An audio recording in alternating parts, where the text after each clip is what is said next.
നാട്ടിലെ mobile game history എടുത്ത ആദ്യമായി മൾട്ടിപ്ലെയർ ഓൺലൈൻ ഗെയിം കൊണ്ടുവരുന്നത് മിനിമിലിറ്റിയാണ്. ആദ്യം iOS-ലും 4 വർഷത്തിന് ശേഷം ആൻഡ്രോയിഡിലുമാണ് മിനിമിലിറ്റി റിലീസാവുന്നത്. ആൻഡ്രോയിഡിൽ റിലീസായതിനു ശേഷം ആൻഡ്രോയിഡ് യൂസേഴ്സിൻ്റെ വൻ ഉയർച്ചയാണ് ഉണ്ടായത്. ദിനംപ്രതി 32 മില്യൺ യൂസേഴ്സാണ് മിനിമിലിറ്റിക്ക് ഉണ്ടായത്. ലോകമെമ്പാടും ഗെയിം ഭയങ്കരമായിട്ട് വൈറലാവുകയും വേൾഡ് ബെസ്റ്റ് ഗെയിമായിട്ട് മിനിമിലിറ്റി മാറുകയും ചെയ്തു. മിനിമിലിറ്റി അതിൻ്റെ ടോപ്പ് ലെവലിൽ നിൽക്കുമ്പോഴാണ് ഹാക്കേഴ്സിൻ്റെ കടന്നുവരവ്.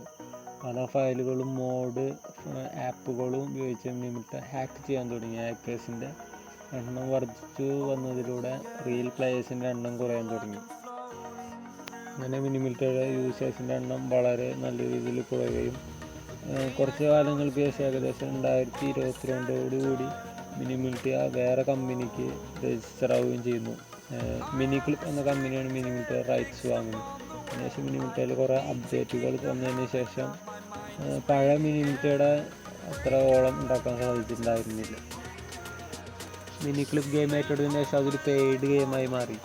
പെയ്ഡ് ഗെയിം മാറിയതിന് ശേഷം ഫ്രീ ആയി കളിച്ചിരുന്ന മിനിമിലിറ്റി യൂസേഴ്സിന് കോസ്റ്റ്യൂംസ്, ഗൺസ്, അതുമാതിരി ലെവൽ കാര്യങ്ങളൊക്കെ ഭയങ്കര രീതിയിൽ പൈസ കൊടുത്ത് വാങ്ങേണ്ട രീതിയിലേക്ക് മാറി. അതിനുശേഷം യൂസേഴ്സ് വീണ്ടും കുറയുകയാണ് ഉണ്ടായത്.